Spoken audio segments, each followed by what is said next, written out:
Alrighty, well, thanks everyone for joining at what second week back for some, first week back maybe if you're lucky to have another week of holidays. But welcome to our first webinar of the year, and it's actually been quite a popular one in terms of the registrations we've seen, and I expect a few more people to show up live. But we're here talking about employees buying into your business, and I've got a special guest, Nathan Donovan, who's online now. Thanks, Nathan.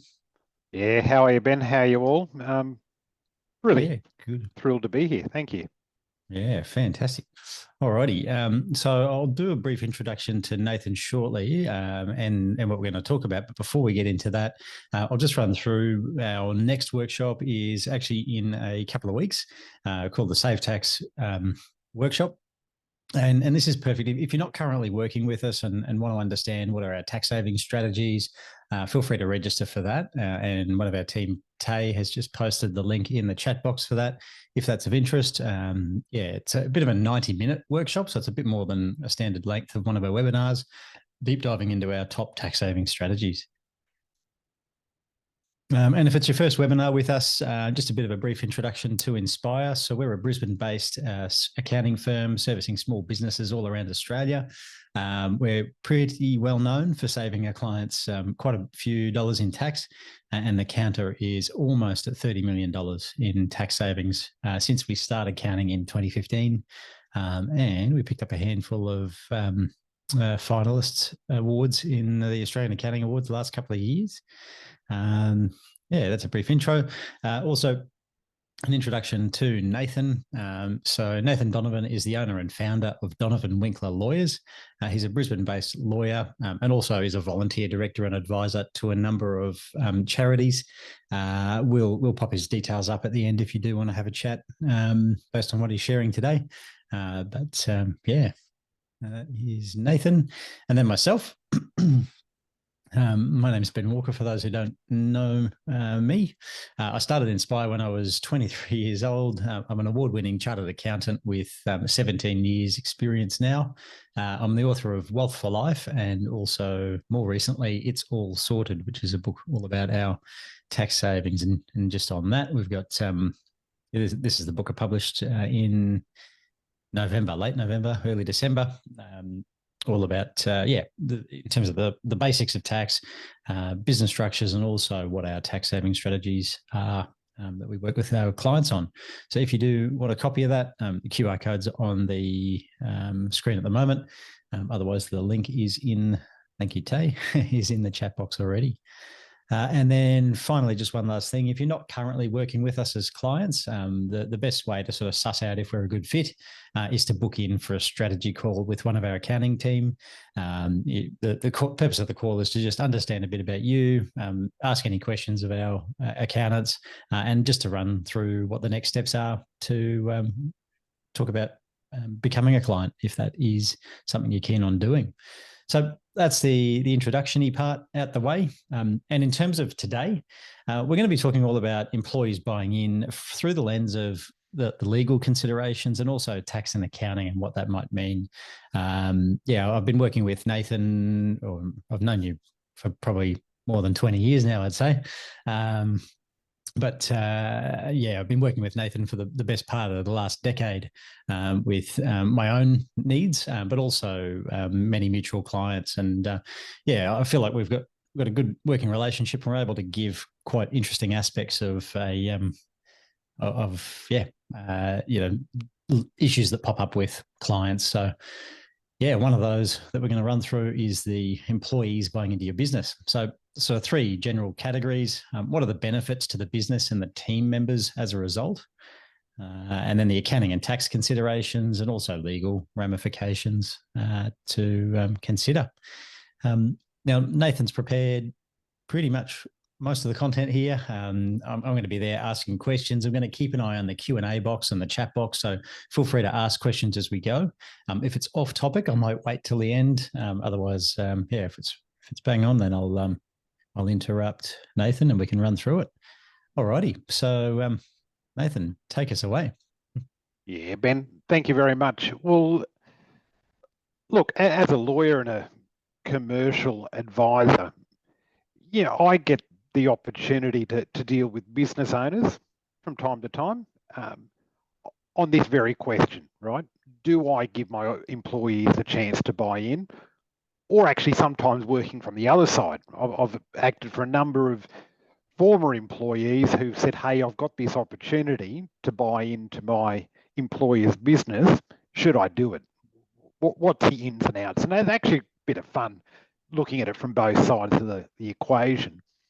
But I've also had the chance to probably not directly do this myself, but I started my own firm, and for 7 years I was the sole owner. And look, there was no employee, but it was actually someone I used to work with who I brought in to become a co-owner with me. So yeah, it's good working at it from probably all angles.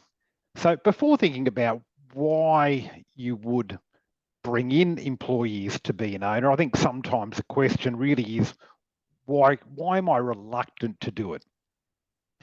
And I think that there's probably a number of things I observe from business owners as why they might be reluctant. And I think at the heart of it, there's some fear, right? And probably the first thing I'd want to say is I wouldn't be worried, right? If these are issues that you're not prepared to give up, don't worry, don't sell, right? So this is your business, right? I see that my mic's a bit fuzzy. I'll try and speak a bit more clearly. Yeah, maybe if you just move it a fraction away from your mouth, it might like just a bit out a bit. That might help. Yeah, is that any better? Yes, actually. Yep. Perfect. Thank you. Okay, great. Thanks, Saxon. But look, I tend to see that the main reason an owner might go, look, I don't really want to sell, is a concern about loss of control, right? I'm the big dog. This is my business. I don't know if I want to be answerable or accountable to other people. And you know what? If that's your position, that's fine, right? But a concern of loss of profits, right? This is a fixed pie. Am I giving away my future profit and income stream? Like a loss of status. Yeah, I'm it. I'm the entrepreneur. I'm the founder. What happens if I bring other people in alongside me? What happens if this relationship breaks down? Do I lose the business? And look, the value, the culture of this business is in my heart. I know it, but what happens if I let someone else come in? Am I going to undermine that? Look, for others, it's a family business in the sense that this is a business you want to hand over to your children at some point in time. And if that excludes employees, that's fine. This is your business, yeah? But having considered why you might be reluctant, what are some of the opportunities? Yeah, so we get to the next slide, Ben. So look, I think probably the two big reasons that I see as the opportunities or the reasons is there's a real problem. You want to make employees sticky, right? So particularly in the small business world, sick and tired of having really good staff be poached, right? So I don't think there's any better way to make an employee sticky to actually give them real skin in the game, right? Make them a co-owner, right? Incentivize them, but not just your really top and senior performers, but you think about what this might do within your business if you're creating a genuine career path towards business ownership. Yeah, so but the other is business succession. Yeah, so too often I get a phone call from a 60-something-year-old business owner who says, that's it, I've decided I'm listing the business for sale with a broker. I'm getting too old for this. And I'm just not sure that is your best model towards maximizing the value of the business you've created over, for some people, many, many decades. Yeah. And what I see is when I'm dealing with these sorts of business purchases is you're dealing with buyers who actually know nothing about your business other than a profit and loss statement for the last 3 years. They might get to sit down with the founder and go, Is there anything I need to know about? Is it a good business? Yep, it's a good business. Yeah. My experience is that probably a key reason to make employees the buyer of your business is that all of that concern about what on earth am I really buying is taken away. Why? Because they actually know your business. They know who your customers are, your clients, how things work. And that barrier and concern is automatically overcome. So I think in a general sense, an employee is quite possibly going to pay more than a third party who's buying this as a third party business purchase, right? Mm. Now, from there, I think if there are all these genuine fears, I think we've got to think in terms of risk and reward, right? Sure, there are risks, yeah, but with that comes opportunity, right? So can I say, it's great to be in control, but from someone who for 7 years was the sole business owner, it gets pretty lonely, right? There's a great burden with being the only real decision maker. But think about what the opportunities of sharing these burdens, right? This flexibility, the new ideas. Yeah. The loss of profits. Well, actually, can we increase the pie? And I know my experience. Now, this is as a lawyer. I'm not sure I became a better lawyer. No, I didn't become a better lawyer overnight when I took off my hat as being an employee and started my own firm from scratch, right? Didn't change, but all of a sudden people looked at me differently, is what this was my experience. Yeah, and people who I knew in my social networks who'd never used me as a lawyer actually went out of their way to go, do you know what? Hey, I want to support you. I want you to be my lawyer. And I think you give that opportunity to your staff, right? That change of status to them hopefully also makes them hungry to go and win work and find new clients. But I think there is that real opportunity to increase the pie, right? Loss of status, no longer are you the sole top dog. You might have someone there alongside you. You still might be the majority owner, the managing director. But can I just say, I think influence is probably the key thing that you want as a business owner, and reach. And what happens when you grow your business is I think you create more influence and greater reach. Yeah. And what about the risk to values and culture? Right. Well, what if somebody beyond you is now the real champion in your business for the values and culture of your business? Yeah. So I think it actually gives an opportunity to ingrain that more deeply, and it's not now longer just on you to be the one to champion what actually makes your business tick. Yeah. Mm. Yep. Very good. And I think the other thing is, I think a lot of the fear side of things can be managed through good conversations with both the business owner and the person coming in. Plus, I'm sure there's quite a few legal things that might be able to help that feeling. Oh, absolutely. Yeah. So again, none of this is to discount the fear or the concerns, right? They're real. But I think you can manage them. Nothing perfectly. Nothing is perfect. Yeah. But don't discount the opportunities, right? Yep. So if we've got to that point where you think this actually could be a way to go, right? Let's start to walk through what I think are probably the steps you want to take as a business owner. Yep. Yeah.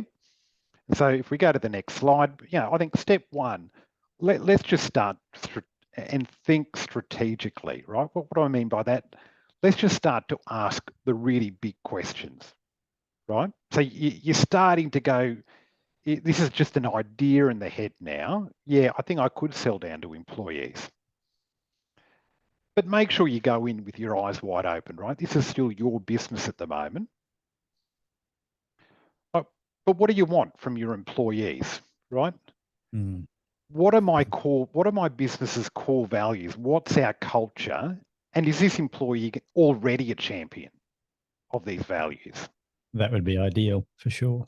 Yeah. So, I mean, there might be someone who's senior and absolute gun in sales, but unless they share your core values and culture, or at least align to it, is that really the right next move for them and for Yeah, you? for sure. But do you like and respect each other? Right? How much control are you actually prepared to give up? And if it's Mm. not a lot, we'll work through that. Yes, Ben. And I guess you know, from a legal sense, control can be different to the actual ownership percent and how much profit they're entitled to or how much percent they own of the business. Yeah, absolutely. And I think Mm. there's ways you can do that too, right? Mm. So, and I'll talk about different sort of share structures and the Mm. like, and how a shareholders agreement can play into that. Um, but I think I'd want to say to you, even if you're not handing over legal control, right? Mm. So you've still got the mechanisms where you as the founder are legally in control. Mm-hmm. I think it's probably fair to say that you've still got to elevate that person to a place where they've at least got a seat at a table, right? It may not be the key decision-making table, but that you consult with them, right? And there's Mm. something that comes from being a co-owner. Mm-hmm. Yeah. Yeah, fantastic. So which is sort of leads to the next. Is this an equal partner or is it a minority co-ownership? Mm. Right? Is this a one-off transaction for one key employee, or is this something that you are envisaging could be given to future employees? Right. And so if it's the latter, right, I think you want to think about, well, what are the preconditions for future Mm. employees? Right? This is not just going to be some arbitrary, I like you, but not you, right? Because I think you want to promote consistency and fairness within the workplace, right? So Yeah. if you're looking about the effect that this can have on the team, if you're pretty capricious about it, I think it could actually have the demoralizing effect on other staff. Mm. Yep. For sure. And I think if that's the case, if it's sort of something for this initial person and then people ongoing, any questions that are answered here need to be in that context of not just that single person, but you know anyone in the future who might come into that ownership circle, so to speak. Yeah, absolutely. Mm. But I think you want to question, okay, well, what expectations do I have of this Yeah. employee, right? So look, sure, I'm selling down, but there's an expectation, right? You don't get a seat at the big table Mm. and get to clock off, right? You haven't reached the end. It's just the start of the next chapter. But what does that look like? Got a question. How will this impact the other staff? Yeah, Mm. Yep. right. Because it will have an effect, and it can be positive and negative. And think it through, right? And the last one, and this is the one you need to sit down with Ben and his team, right? What do we expect will happen to profit, to cash flow, right? If my equity is diluted, Mm. right? And I mean, I think as a general statement, I think that even if you can increase the profit pie, right? Typically, but not always, there is actually still a hit to cash flow, right? You've got to build up that profit, right? So I think it's really critical you go in with your eyes wide open, right? What is this going to look like? Is there going to be a hit to profit or cash flow even in the short term, and can I manage it? Mm.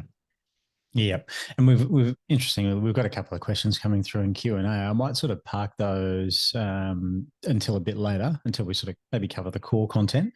But some of those are definitely talking about you know tax outcomes and you know definitely profit as well, and the what's the word? I guess the potential differences in what the employee buying in or partner buying in versus the founder their priorities are. So yeah, that'll be an interesting one to talk through.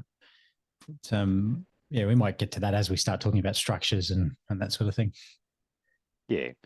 So you've made it through stage one, right? You've answered the big question strategically. Yeah, I think this is a good idea for me. So I think from there, you need to take stock. What is your current business structure, right? So are we talking about, for example, a business operated by a company, in which case we're talking about shareholding, right? Mm-hmm. If we're talking about a business operated through a unit trust, well, we're talking about units in a unit trust. Now, question might be, well, what if my business is being operated via a family trust? Well, I'm Mm-hmm. telling you, you're going to need to restructure, right? So there's no real way to, within a family trust, to hive off part of a business to somebody else, all Mm-hmm. right? But then you ask the question, well, what if we've got multiple entities, right? So you might have multiple trading entities, different business arms being run through different companies. You might also have things like an IP company or plant and equipment company. Mm. So you ask the question, is this employee buying into the whole business or just part of the operation?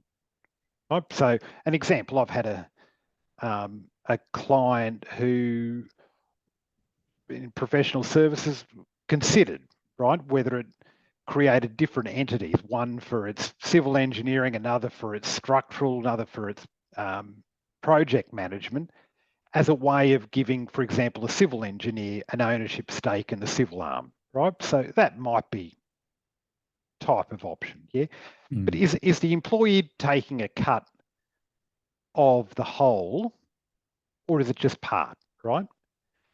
Now, if you've got the scenario where you've got multiple entities and the founder has its stake separately in each entity, you might want to consider what you might call an interposed holding company. So if we go to the next slide, so this is what I'm talking about. This might be the current structure, right? Trading company number one, and the founder holds 100% of the shares. Number two, and then you've got an IP company, right? So if you're looking to bring in a employee as a part owner, right? So look, you could sell down or transfer some of the shares in each of the three entities, right? Mm. But what might be worth considering if we take it to the next slide is this holding company, right? So you've got a company which holds all of the shares in Trading Co 1, Trading Co 2, and the IP company. And then the ultimate ownership is held in the holding company. So the founder will hold its shares and the employee its shares, right? And so that can just be a convenient way. Also, it can be a way of just managing control and voting upstream, Mm. right? So, but to do that, you may need to restructure. Yeah, and that's the conversation for Ben and his team, legal advisors as well. Yeah. Yeah, and even, I mean, the next slide says tax considerations, but even when you're restructuring, tax needs to be incorporated into the conversation, along with tax outcomes around the actual buy-in of that employee. So, Yeah, absolutely. a few things So, to think about. yeah. So, look, if we talk about what are the tax, right? So, I think before you get too far, you want to start to map what that might look like. Yeah, Mm-hmm. because every now and then the tax considerations really either kibosh the deal or make you need to reconsider it. Yeah. Yeah. Yeah. We all love tax. Yeah. And and look, what I wanted to give here is just this is a general information. Yeah. This is not advice on, hey, if I do this, I can see from this little table there's not going to be any tax. So just, you need to get advice on your actual deal, okay? But if we talk in really general terms, right, we need to think about what the actually underlying transaction is, which we can get to, right, when I talk in a moment. But really, we want to break it down into stamp duty and possible CGT, right? Now, in a general sense, if we're dealing with shares in a company, there's not going to be any stamp duty that you need to worry about, right? So thank you to state governments. That's one thing that they've actually worked out how to abolish, right? But particularly if we're talking about Queensland and we're talking about units in a unit trust, unfortunately, we are dealing with stamp duty and probably unavoidable, right?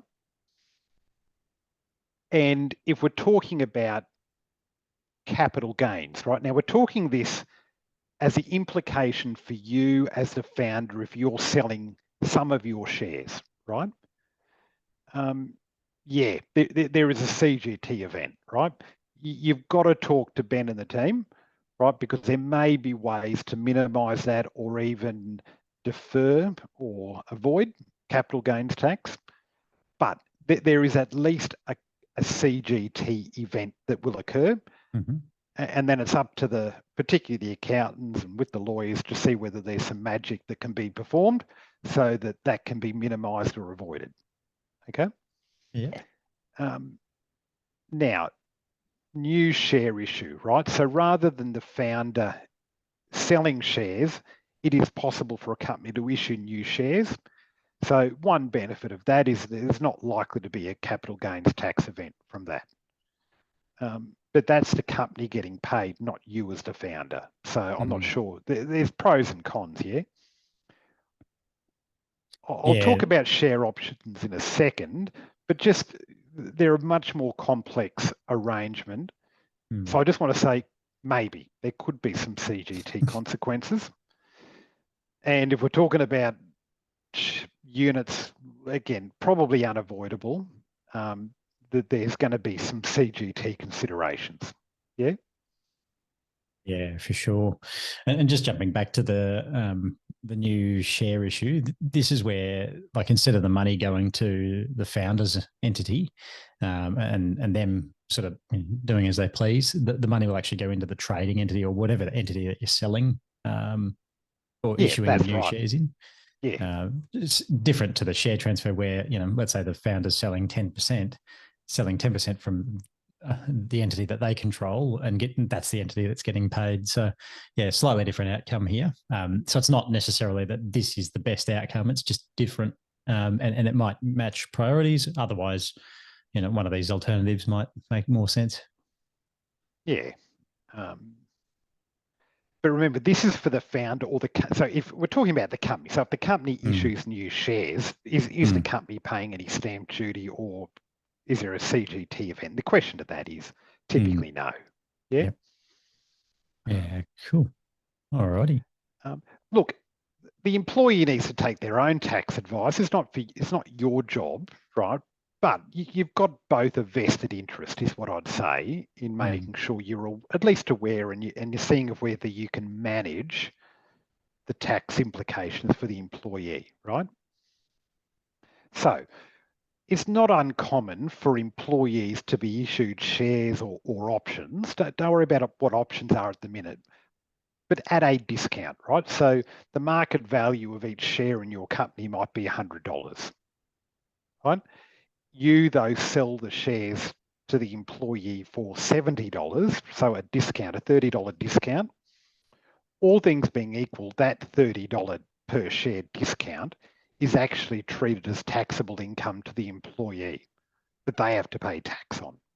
Yeah. So it's at that point that you can go to the ATO rules, right, where there are all sorts of rules about employee share schemes or ESOPs, you might hear them called, which can enable this concessional tax treatment where you've got these qualifying startup or even a deferment of tax. But I just want to say that the rules are really rigid, right? And at the moment, we're talking about employee buy-in, right? So the assumption being that they're paying real money, yeah? But if you want to be involved in an employee share scheme, which qualifies for these concessional tax treatments, you've got to be dealing with ordinary shares, right? That means we can't be talking about non-voting shares. But probably the other big kicker is that the scheme has to be broadly available to your whole workforce. So 75% of the Australian permanent resident employees with a minimum of 3 years service, right? So this is not some opportunity to create a career path for employees to actually buy in. It's something that's there for all staff. Yeah. Yeah. So for our purposes, we're not going down that road for this. Yeah, we just want to talk about what does it look like for you to handpick an employee or group of employees to actually buy in to your business. Yeah. Mm. So with that, you've got to identify the underlying transaction, right? So we know what the entity is. We've got a general idea of what the tax issues are going to be. But what are we doing, right? So probably the simplest is we are issuing, or it's a sale of shares or units by the founder, right? And I've got to say, at its heart, it's a pretty straightforward transaction, right? I own 120 shares in the company. I'm selling 10%. I'm giving you or selling to you 12 shares, right? But it could also be the issue of new shares by the company, right? So if you as the founder sell, you as the founder are the one getting paid for those shares, right? The issue of new shares, right? So it still results in a dilution, right? You've gone from being 100% owner to now a 90%. Well, you get the same outcome if a company issues new shares so that there are 90 issued to you and 10 new issues which have been given to the new employee, right? Well, not given, they pay, but they pay the company, right? From there, if you are selling new shares, it can be, you can consider this concept of vested or unvested shares. Now that's great. Lawyers love this sort of language, yeah, vested and unvested. But we're talking about an unvested share, right? So the shares will vest, so full ownership will only pass to the employee shareholder at a future time, right? But subject to certain agreed conditions being met, right? And until then, that employee does not receive the full benefit of the shares, right? That might be that they're not entitled to the dividends or they can't vote on those shares until they vest. And a really key condition might be, well, they only vest in 3 years' time if you're still an employee, right? So if the goal is that you want a sticky employee that you want to incentivize not to leave, well, they only get unvested shares at the moment that'll only vest after they've done out their service, their 3 years or however long it is. Yeah. And with that sort of strategy, you can keep layering it every so often, let's say every year, so that they maybe get issued another X amount, which also has a 3-year vesting period. And yeah, absolutely, yeah. So it continues, and that's probably where you're dealing with more micro percentages, yeah, much smaller shares, yeah. Yep. And look, the reality is then a share option is basically achieving the same sort of outcome typically, right? So what is a share option? Now it's a call option, right? So you're giving that employee the option or the right to compel the company to issue shares at a designated time in the future, again, subject to certain conditions being met.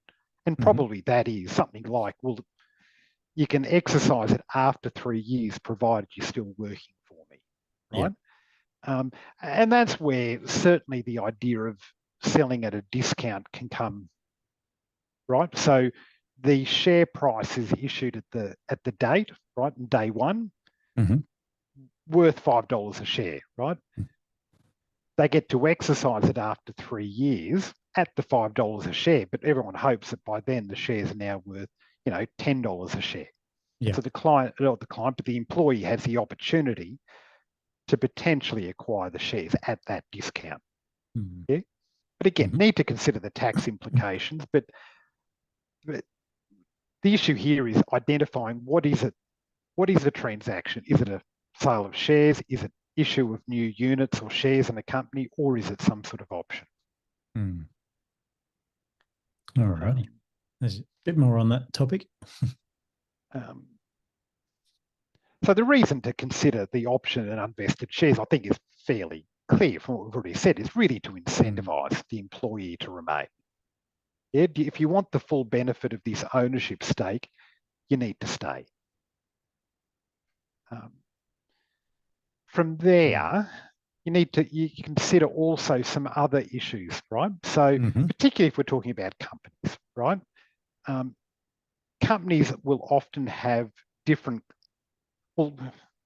sitting behind the company is a constitution, right? The constitution sets the ground rules for the company, right? And it's very typical for that constitution to make provision for the issuing of different classes of shares, right? Now, if you're the only founder, you've probably never even considered it. Why is that? Because you will have been issued ordinary shares, and that's it, yeah? And what do you get if you get ordinary shares? Well, you get a full rights to dividends, right? That's effectively your profit share from the business. You get rights to vote. And if the business or the company ceases to trade and all the assets are liquidated, turned into cash, well, that capital, you are entitled to your share of the capital on dissolution, right? That's what you get with an ordinary share.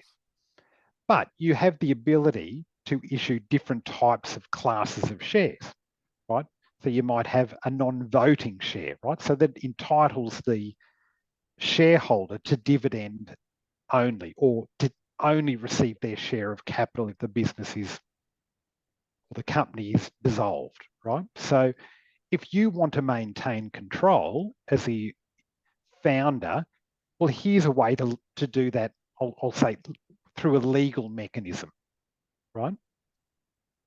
You can also have concepts of preference shares, so fixed dividends in priority to other ordinary shareholders, right? So the question is really, how much control am I prepared to give up? And do I want to use share structures, right? So, yeah, if you're only selling 10% of your business or your company, well, you can, in a sense, do that through ordinary shares, right? You still control 90% of the shares, yeah? But if you want to make it abundantly clear that you're still in charge and in control, well, things like non-voting shares are definitely what are worth considering. The other thing just to put in your mind is the concept of a staged buy-in, right? So you might have in your mind that I really want to get this employee as a 50-50 co-owner with me, but I'm a bit nervous, right? So, and as you probably should be, right? Well, what you can consider is a staged buy-in, right? So rather than giving them 50% on day one, well, maybe you do it over 3 years or 5% a year over 10 years. I mean, there's no right or wrong answer here. You've really got to come back to your underlying strategic answer to your strategic questions, right? What am I hoping to achieve, right? and what am I prepared to give up and how? So I don't think you want to discount that idea of a stage buy-in, right? Yeah. The other key thing I think as well is also funding the buy-in, so that from the employee's perspective, if they don't have the cash ready to go, to buy, let's say 50%, and there's limited ways to fund that. You don't want to vendor finance it, which is understandable. Then the stage could look like cash over time. It also, as the seller, it also stages your capital gains tax outcome as well. So there may be a few benefits in that whole process, and you don't give you sort of if your business is still growing in terms of profit and value, you're not giving away a massive chunk while it's still growing. It's sort of, you grow it with that person buying in, and they get more, more as a percent over time. So yeah, it can work out quite good. Right, and I mean, to give you an example of one I had in the last couple of years, right? So of combining, right? So a professional services firm, and it had look, not an ATO compliant, but it had some sort of ATO or some sort of employee share scheme available to hand-picked senior staff, right? But they purchased those shares, now non-voting shares, at a discount, right? And it was a mechanism to try and incentivize staff, give them an opportunity to acquire non-voting dividend-only shares in a trust to help them, who are otherwise high income earners, to manage their tax a little bit more flexibly. But they didn't have the seat at the big table, right? They clearly were not part of the core ownership group. But after a number of years, and when the opportunity became available, that employee was tapped on the shoulder and says, all right, now do you want to do a genuine buy-in? Right? So to do that, you've got to give up your non-voting shares, but we're going to sell down, on this particular case, 20% of the ordinary shares, and this is the buy-in, right? So, you know, there's a lot of different models and opportunities there to stage it, to have using different share classes to achieve the outcomes your business needs, yeah, in a way that you're comfortable and you can live with, yeah? Yeah, for sure. Yep. And then Howard, you had a question on share classes. I hope that comprehensively covers that one. All righty. Managing future expectations. Yeah. So, look, in some respects, this is where, as a lawyer, the rubber hits the road, right? So,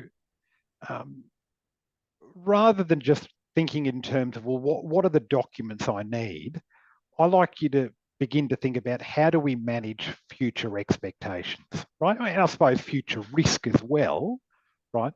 But before you get the lawyers running around, right, and the accountants running around, look, take advice so you know the right questions to ask and your concerns can be allayed. But there is no substitute for having these frank conversations with this employee, right? What are their expectations, their needs, desires, preferences, but what are yours? And are you on the same page or able to get to the same page? Right? Because if you can't, that's a real red flag, right? Even if they're acquiring a minority shareholding, non-voting, right? Look, it is a change of status to them, right? And there is change and there are risks, right? You've still got to manage an exit if it doesn't work. Yeah. And I think it's far better to deal with that relationally than having lawyers at 20 paces. Yeah. But you still got to be ready. Yeah. So I think the first part, and this is the boring work of lawyers and accountants, right? So we need to review company constitutions, right? What are the rights attaching to the relevant classes of shares? But are there limits or processes that need to be followed to either issue new shares or transfer shares, right? So often you've got rights of first refusal to existing shareholders, right? So where I see this play out a little bit, look, if you are the sole shareholder of your business, well, pretty easy to manage, right? But every now and then you see these businesses that were set up, or companies set up many decades ago, and there's a now silent partner, might own 10% of the shares, right? Has no active involvement whatsoever in the business, but they get a little clip of the profits each year with dividends. You may need to bring them in at this point in time to make sure that they're prepared to consent to the new shareholder being entered, to being brought in, okay? So just got to manage that, yeah? But from there, the real heavy hitting is typically through, if we go to the next slide, the shareholders agreement, right? And look, most business people I know about this concept of a shareholders agreement. They might talk to the lawyer and the accountant and go a bit resigned, I've been told I need these. Do I really? I suppose I get it. We just throw it in the top drawer and that's it. Yeah. Mm. Look, practically they do end up in the top drawer, right? But as a tool for managing future expectations, I'm not sure from a legal perspective, right? So you've got the relational, but when we've got the legal. So relationally, can you actually work with this potential co-owner and get on the same page and actually make decisions, right? Mm. But the shareholders agreement is here to actually sit behind that and more or less, well, what happens if we can't agree? How do we deal with it? But as far as setting expectations, right? Well, if we think about a company, who makes the key decisions? What truly is the big boys and big girls? I'll be careful. Table, right? Well, it's the board of directors. Yeah. So, does this employee have the right to nominate a director? Or do you, as the founder, are you remaining as the sole director? And maybe they do get to appoint a director, but only after they get to a 30% ownership stake in the business. So maybe not immediately. Now, we talked about the concern, are you willing to give up control as an employee, as the founder, right? Well, you might only be giving a 10% stake, right? But what's really typical in these shareholder agreements is that you as the founder are actually going to give up some of your prerogatives as the majority shareholder and say to that employee with a minority stake, do you know what? These are really critical decisions. Unless we can unanimously agree on this particular issue, I'm not going to pull rank and make the decision. Now, I'm not saying you've got to do that, but this is a typical feature of a shareholders agreement. And I think it's a really useful way for managing future expectations. Right now, we're talking now about employees buying into the business, right? I think the assumption I'm making, and most people make, is that this is not an employee investing in BHP, right? Mm-hmm. And buying shares in a big listed company where you are a passive investor, right? You get to show up at a shareholders meeting once a year if you want to, but really you're just waiting for your check each year, right? With your dividends. What you're expecting of this employee is that they continue to work in and on the business. Yeah. So what is the expectation of their personal exertion? Mm. Right? What if this though was also part of your transition to retirement, right? Maybe you want to be clear about what that looks like for you with your reduced personal exertion over time as they come in. Mm. But what are they going to be remunerated? What are you going to be remunerated for what you actually do working in and on the business, right? And I think it's a really helpful and useful exercise when you're thinking about the profit, right? You've got to take out, and this is probably, I'm stepping on the accountant's toes here, right? But the language I'd often give to a client who's coming to me saying, I'm looking to buy a business, is I say, look, go and talk to the accountants. Whatever you do, you don't want to buy yourself a job, Yes. right? Don't buy yourself a job, right? You need to be paid for the work you do and paid fairly, right? But there needs to be profit on top of that.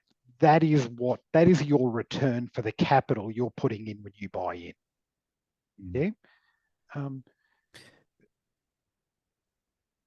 So I think it really valuable is as part of whether it's a shareholders agreement, employment agreements, but work that out now, right? And I might just add on this point, Sam Gadell just asked a question earlier in the webinar, but it was on this point around, profitability levels and, let's say the founder wants to keep profit low from a tax perspective, but that's adverse to the employee. My thought process on this is that you want to run your trading entity, your main entity that has other owners, almost at arm's length. So what would if you were employed by a third party, what would they pay you for the work that you're involved in? That's sort of essentially echoing what Nathan's saying. Same to the employee. They don't get necessarily any more just because they're an owner in terms of salary, but they're paid at arm's length. They're paid market rate salary. And if it, as Nathan said, if you one of your goals is to step back and let's say you're working 1 day a week, then I wouldn't expect you get a full-time equivalent salary for that as the founder owner, the sort of person selling down. So that's the sort of mindset. Now, in terms of sort of keeping profit low, it kind of, I think this sort of stems from the broader conversations with whoever you're bringing in.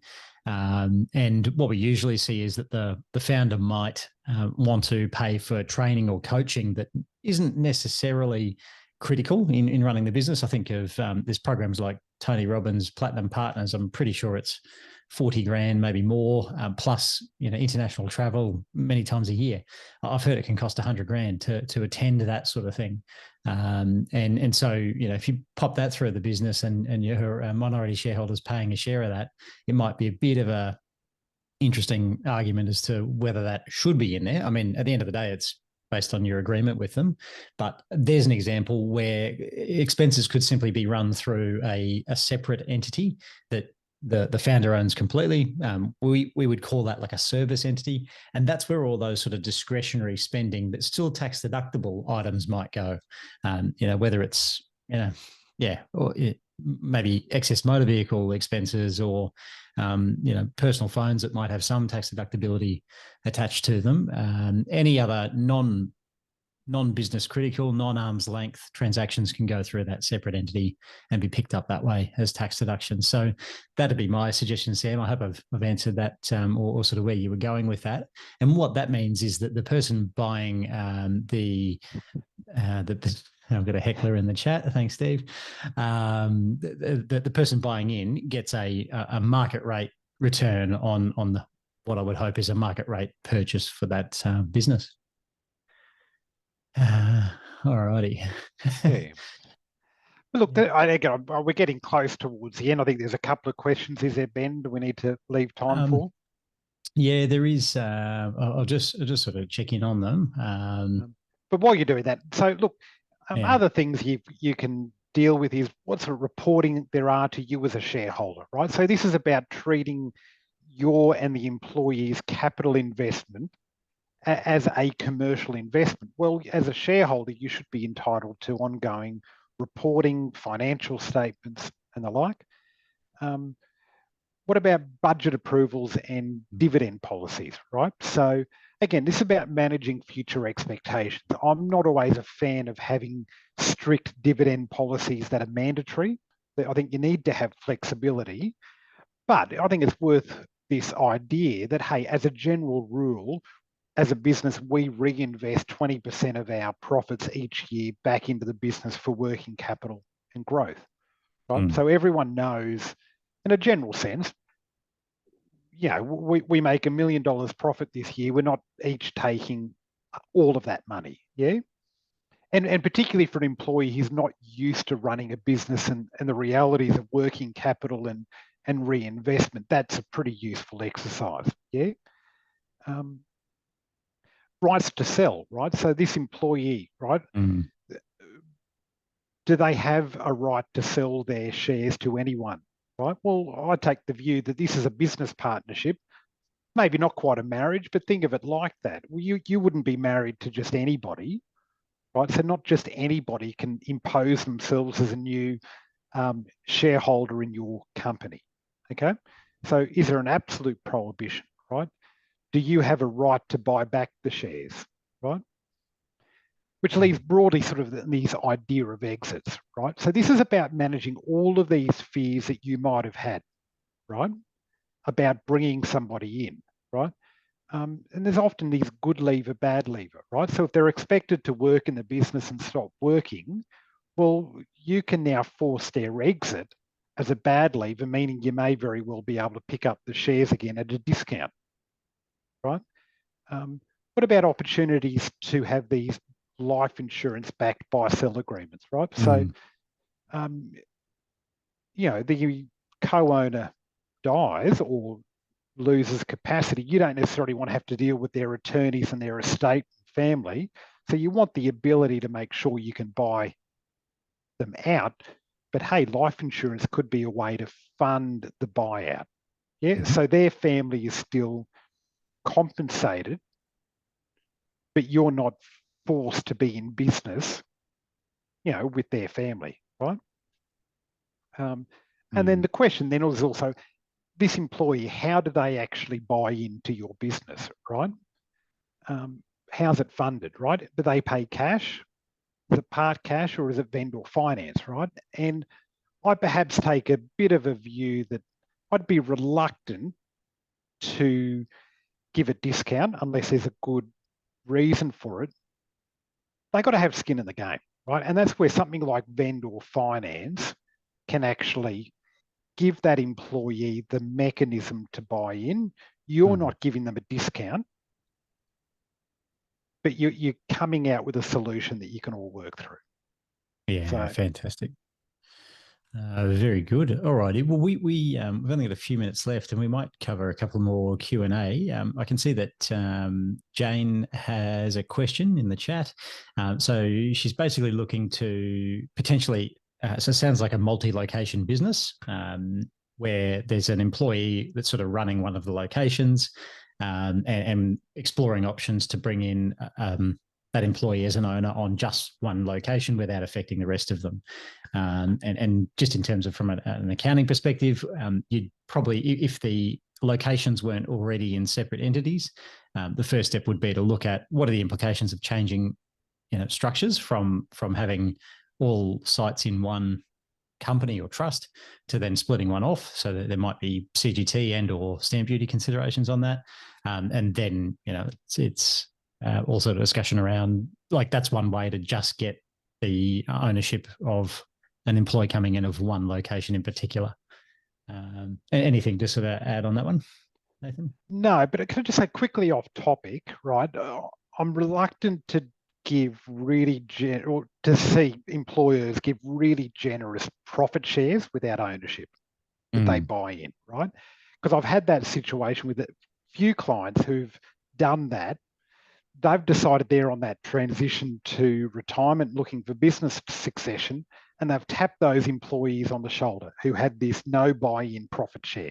So they're not owners, but they take a really generous profit share. They've tapped the employee, hey, are you ready now to buy in? And the answer is no. Why would I? Yeah, yep. And Saxon's just asked cost benefit of profit share versus buying in. I think that definitely just nails one of the downsides of only doing profit share. And maybe the answer to that is it's a lot less lucrative as the upside of if they were to buy in. But Saxon, yeah, I'd say that the legals and accounting is much more simpler with a profit share arrangement. It's just sort of managing medium to long term. What are the goals of you and that employee? And sorry, just jumping back to Jane, the sort of second part of that was what's an industry price of client value factor? So when it comes to value, there'd be a couple of ways to do that.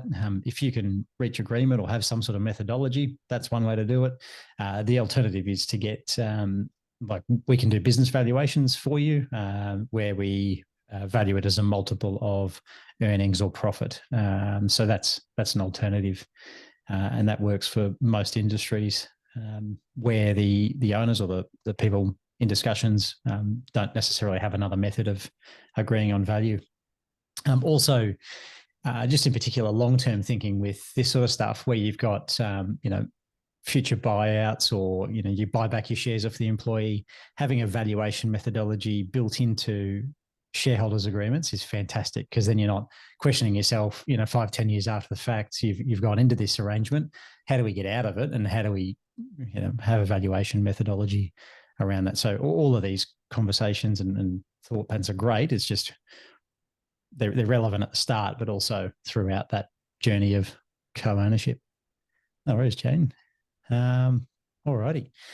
And sort of back to Saxon's question, Nathan, sorry, we will probably go over a couple of minutes for anyone who'd like to stay around. Just running through more Q&A. But yeah, Nathan, any more thoughts on, the cost versus benefits of profit share versus buying in? The cost there is, there's potentially tax outcomes, there's accounting fees, there's legals. But the upside, if it aligns with your outcomes you want, then maybe it's the only way to go. Oh, But, yeah. Look, if again, you got what's the objective, right? So I indicated that a very key or core objective is to incentivize staff, right? Which I think you can do through profit shares, right? But they don't have true ownership, right? And so I think making somebody a co-owner that is a shareholder makes them a whole lot stickier than just a profit share. And because they're not buying in too, they don't have that ownership. But I think if you're looking at a long-term business succession, profit shares can be counterproductive if they're too generous. Yeah, for sure. And I do know that people do use them as stepping stones, but yeah, I think Nathan brings up a good point. Why would I part with cash to buy in? But this is all right. Yeah. Yeah. Cool. Alrighty. Nathan, yeah, I think more of a legal mechanism, but what if the employee separates from their spouse? How do we manage share ownership in that case? Yeah, look, really tough. I'm not sure there's a complete right or wrong. So if we talk about exits, look, I don't think you need to call it a bad lever or good lever, but I think it's worthwhile at least considering having a mechanism that the either the separation or at least the unresolved matrimonial becomes a trigger for you as the founder to force that employee to sell back the shares. Right? Look, I don't do family law. I would hate to do it. I did a couple as a very junior lawyer, and it cured me. But the family courts have really long tentacles, right? And the ability to ensure that you don't get entangled, I think, is valuable. Yeah. Yeah. Yep.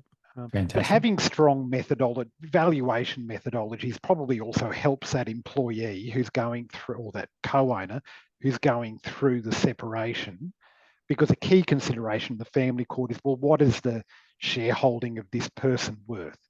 Right? And the courts, as from what I've been told, will very much look at shareholder agreements and agreed valuation methodologies to determine that. Yeah. Yeah, yep, that's great. And I guess the same sort of question is, divorce is one thing, death is another, that you might lose a business partner, or some sort of agreement that they want to leave, whether it's a good or a bad outcome. But all those sort of things are relevant when putting that agreement together. Yeah, absolutely. And then what about, so Sam's got another question around vendor finance structures. So, the idea is that, an employee might not have, $100,000, couple of $100,000 ready to go. How would you structure a vendor finance arrangement? Yeah, well, look, what I typically see is at least this idea, right? Whether it's achievable or not is another thing, but that the employee will be able to fund the loan repayments via the expected dividend and profit share. Right? Now, as a lawyer in writing a loan agreement, I'm a creature, I love certainty, right? So profit is a little bit uncertain, yeah? But with your own loan repayments to NAB, that they don't care what your profit is. You're paying $3,500 or $5,000 a month, come what may. And if interest rates go up, well, so do your repayments. Yep. So, look, I think you can have that idea of, we all hope that it comes out of profit, but I would always counsel the founder to go, look, I think you still need certainty. You still need to make sure that there is at least an end date by which the loan has to be repaid, come what may. And that this is actually part of what it means to be in business, right? You started this, right? Or you bought it, right? You've had skin in the game and there's risk, right? There's no guarantees. And I think instilling that to an employee with vendor finance is also a way to do that, right? I'm sorry, if the profit's not there, you still got to pay. And I'd probably just add that it might sound like a good idea to potentially not charge any interest on that vendor finance, but finance usually has interest associated with it. And by you, as the founder, you're selling down a percentage where you're no longer receiving that profit. So I think it's only fair to consider at what would happen at market length if this buy-in person were to go and get finance, and they might actually be able to get bank finance for the buy-in, but maybe not. What sort of interest would they otherwise have paid, and that needs to be considered as well. I feel, but everything at arm's length. Yeah. Yes. Alrighty. And then Howard's got a question, Nathan, around precedence or preference over what document is used if there's a dispute. Is that just, it kind of depends on the documents that are in play? Oh, look, it does. I mean, ultimately, it's probably the shareholders agreement or the stakeholders agreement that sets out the ground rules, right? And it's also worth considering, are there dispute resolution mechanisms, right? So rather than, are there ways that I'd often say, can we slow this all down, right? So rather than everyone having to race off lawyers at 20 paces, can we force everyone to try and sit down, slow down, and at least talk it through, right? Can we bring in third parties to try and mediate, right? So I think they're all positive measures that can be put into a shareholders agreement. Yeah, fantastic. All righty. And then a tax question as well from Howard. What about tax planning issues and one of the strategies of, let's say, making every family member or every family member being in the same marginal tax rate. I'm not sure whether the context is the employee or the founder there, Howard, but you sort of just have to look at regular structuring and looking at trusts, for instance, where you can discretionarily send income. Industry specific though, like some industries, there are restrictions around that. But yeah, that's a way of sort of having shareholders as trusts or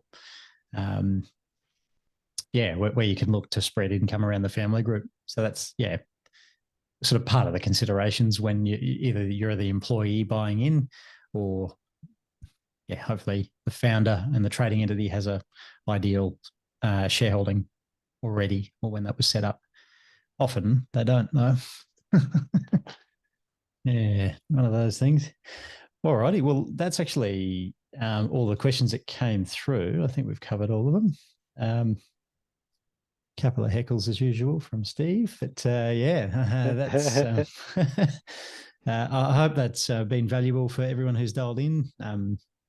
Thanks for joining, and if you're just sort of wrap up. If you're looking to get in touch with Nathan, his details are on the screen at the moment, but donovanwinkler.com.au is his website, and that QR code, I'm pretty sure, will take you to the website. Otherwise, just sending an email to mail@donovanwinkler.com.au. If you'd like to talk to us potentially about the things we've spoken about, whether it's an employee buying in, sorting out your tax, or anything else accounting related, you can have a chat to one of our accounting team by booking in a call with the link in the chat box now, inspire.accountants/chat. That's it for today's webinar. Thanks again for anyone who's joined, and hope it's been valuable. And thank you, Nathan, for sharing your knowledge and